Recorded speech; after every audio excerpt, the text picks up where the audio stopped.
माली के सोल्जर्स ने अपने देश में विद्रोह कर दिया है और वहाँ के प्राइम मिनिस्टर, प्रेसिडेंट के साथ साथ जितने भी टॉप ऑफिशियल्स हैं सबको बंदी बना लिया है इस विद्रोह में। प्रेसिडेंट इब्राहिम बुबकार केटा और प्राइम मिनिस्टर बूबू सीसे दोनों को ही बमाको के पास एक मिलिट्री कैंप में बंदी बनाकर रखा गया है। उस मिलिट्री कैंप का नाम है काटी कैंप, जिसको सबसे पहले सोल्जर्स ने अपने कंट्रोल में लिया। ये सोल्जर्स नाराज़ थे अपनी सैलरी से रिलेटेड और माली में जो कॉन्फ्लिक्ट चल रहा है जिहादियों के खिलाफ, उससे नाराज़गी थे। प्लस जो प्रेसिडेंट केटा हैं इनके काम करने के तरीके से भी नाराज़ थे और इंटरनेशनल कम्युनिटी ने इस विद्रोह को कंडेम किया है, इसका खंडन किया है। और वहाँ की जो economic community of waste African states, इकोवास जो है, जो 15 देशों की कम्युनिटी है, ये एक रीजनल ब्लॉक है। ये ऑलरेडी प्रेसिडेंट और वहाँ का जो अपोजिशन ग्रुप्स हैं उनके बीच में मध्यस्थता कर रही थी। इन्होंने मांग की है कि जल्दी से जल्दी सारे ऑफिशियल्स को छोड़ दिया जाए और इकोवास ने ये भी डिसाइड किया है कि वो माली के साथ अपने सारे बॉर्डर्स को क्लोज़ कर रहे हैं। माली को वो किसी भी तरह की फाइनेंशियल मदद नहीं करेंगे और माली को जितनी भी डिसीजन मेकिंग बॉडीज़ हैं उसमें से इजेक्ट कर दिया है। तो इस वीडियो में हम लोग यही देखेंगे कि ये विद्रोह किस तरह से शुरू हुआ था, किसने इस विद्रोह को लीड किया है, इंटरनेशनल कम्युनिटी ने क्या रिएक्शन दिया है, 2012 में जो विद्रोह हुआ था उससे ये किस तरह से मिलर है, क्यों प्रेसिडेंट वहाँ पर अनपॉपुलर है, सब कुछ जानेंगे इस वीडियो में। दोस्तों, मैं Shashi Thakur, welcome to Book Hive Educators. अब जानते हैं कि इस विद्रोह के बारे में क्या इन्फॉर्मेशन अभी तक अवेलेबल है। तो इसको लीड किया था कर्नल मलिक दियाव ने, जो कि काटी कैंप के डेप्यूटी हेड हैं, और एक कमांडर जनरल सादियो कामरा ने। इन दोनों ने इस विद्रोह को लीड किया था। इन्होंने सबसे पहले काटी कैंप को कंट्रोल में लिया, जो कि माली के कैपिटल बमाको से 15 किलोमीटर दूर है। फिर उस कैंप को कंट्रोल में लेने के बाद ये लोग बमाको की तरफ रवाना हुए। वहाँ पर जनता ने इनका स्वागत किया। ये जनता ऑलरेडी प्रेसिडेंट केटा का रेजिग्नेशन डिमांड कर रही थी। फिर दोपहर में ये लोग सीधा प्रेसिडेंट के घर में घुस गए। वहाँ पर घुसते ही इन्होंने प्रेसिडेंट और प्राइम मिनिस्टर दोनों को ही अरेस्ट कर लिया। दोनों ही मौजूद थे प्रेसिडेंट के घर में।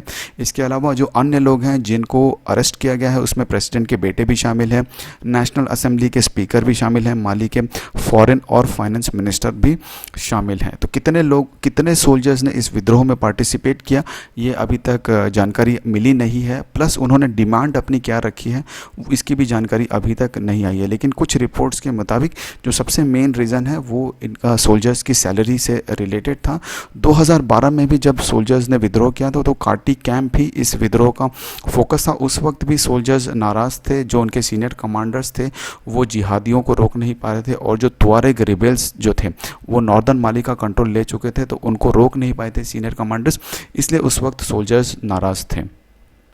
अब हम देखते हैं ये जो विद्रोह है ये 2012 के विद्रोह से किस तरह सिमिलर है। तो कल जो विद्रोह हुआ वो फाइनली एक तख्ता पलट के रूप में कन्वर्ट हो गया है, क्योंकि प्रेसिडेंट ने रिज़ाइन कर दिया, वहाँ की गवर्नमेंट ने रिज़ाइन कर दिया है।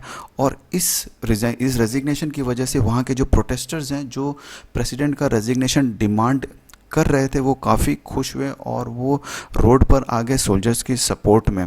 तो 2012 में जो विद्रोह हुआ था उस वक्त भी कुछ इसी तरह के इवेंट्स हुए थे कि जैसे ही विद्रोह शुरू हुआ था गवर्नमेंट उसको ठीक से हैंडल नहीं कर पाई थी और उस वक्त भी तख्ता पलट हो गया था। तो उस वक्त ये हुआ था कि जो सिचुएशन बनी थी उसका एडवांटेज ले लिया था जो जिहादिस्ट हैं, उन्होंने एडवांटेज लिया और उन्होंने जो माली का जो नॉर्दर्न एरिया है उस पर कब्ज़ा कर लिया और वहाँ पर वो आज तक परेशानी खड़ी कर रहे हैं।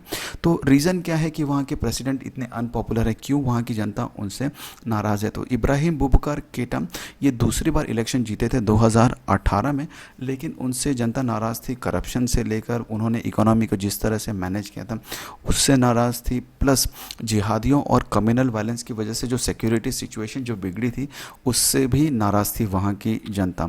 और उनके खिलाफ जो सबसे बड़ा मूवमेंट जो स्टार्ट किया था वहाँ के एक इमाम महमूद डीको ने स्टार्ट किया था। इनको काफ़ी सपोर्ट मिला था जनता का और इन्होंने मांग की थी कि प्रेसिडेंट केटा को रिज़ाइन कर देना चाहिए। लेकिन कल जब विद्रोह हुआ और जब प्रेसिडेंट ने रेजिग्नेशन दे दिया तो काफ़ी कम मात्रा में जनता आई। उतनी जनता नहीं आई जितनी जनता हमेशा आती थी उनका रेजिग्नेशन डिमांड करने के लिए। अब हम देखते हैं कि इंटरनेशनल कम्युनिटी का क्या रिएक्शन रहा है। तो यूनाइटेड नेशंस के सेक्रेटरी जनरल ने ये कहा है कि जल्दी से जल्दी प्रेसिडेंट, प्राइम मिनिस्टर, जितने भी ऑफिशियल्स हैं सबको छोड़ दिया जाए और कॉन्स्टिट्यूशनल ऑर्डर को फिर से रिस्टोर किया जाए। यूनाइटेड नेशन सिक्योरिटी काउंसिल एक इमरजेंसी मीटिंग होल्ड करने वाली है 19 अगस्त को, क्योंकि फ्रांस और नाइजर ने इसके लिए रिक्वेस्ट किया है। वहीं पर अफ्रीकन यूनियन कमीशन के चेयरमैन ने भी इस विद्रोह की कड़ी निंदा की है। और इकोवास, जो कि Economic community of waste African States, इन्होंने ये कहा है कि ये विद्रोह तब हुआ है जबकि इकोवास कई महीने से कोशिश कर रहा था कि वहाँ की जितनी भी पार्टीज़ हैं, पॉलिटिकल पार्टीज़ हैं माली, उनके बीच में मध्यस्थता हो जाए, लेकिन ये विद्रोह हो गया है।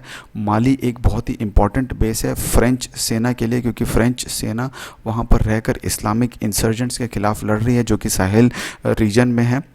और फ्रेंच प्रेसिडेंट के ऑफिस ने भी इसकी कड़ी निंदा की है और फॉरेन मिनिस्टर ने माली के सोल्जर से रिक्वेस्ट की है कि वो सबको रिलीज़ करके जल्दी से जल्दी अपने बैरक्स में लौट जाएं। तो दोस्तों, ये था आज का वीडियो। अगर वीडियो आपको पसंद आया होगा तो प्लीज़ लाइक और शेयर करिएगा।